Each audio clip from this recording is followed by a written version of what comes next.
The Bisley boy story is bolstered when the vicar of the local church makes a startling discovery. He claims he found a coffin containing the skeleton of the girl born Princess Elizabeth. It is believed that he then reburied the bones. Archaeologist Mark Horton has traveled here from Bristol to examine the coffin. Well, so this is a coffin, all right, a stone coffin. The big question is whether it's Roman or medieval in date. The Romans occupied Britain over 1,000 years before Queen Elizabeth was born. So if the coffin is Roman, it's almost certainly not hers. One dead giveaway of a medieval coffin would be a drain hole at the bottom. Drain holes to let the putrefying flesh go out to the bottom. Otherwise, we tend to get gases building up, and quite often coffins could actually explode with all the bits thrown everywhere.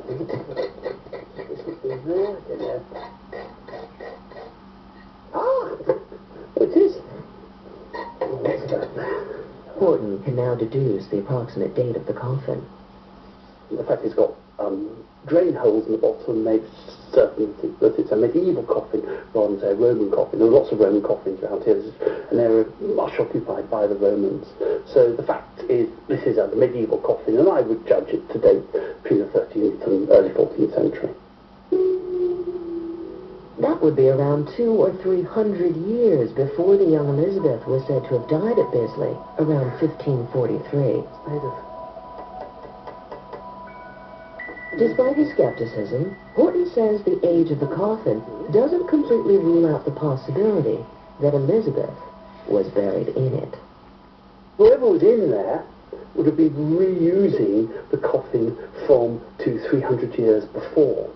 And if that's the case, then maybe the 16th century is a reasonable context, because at that time it was during the Reformation, churches were being despoiled, abbeys were being dug up and being destroyed. So the likelihood is that there are quite a lot of these coffins just lying around.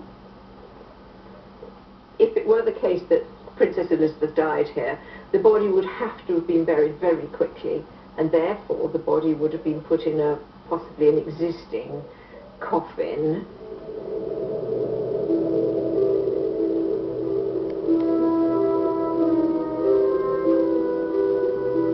The discovery of the coffin doesn't provide any concrete conclusions, but it certainly stokes the embers of the Bisley story. Then, in 1910, the story catches fire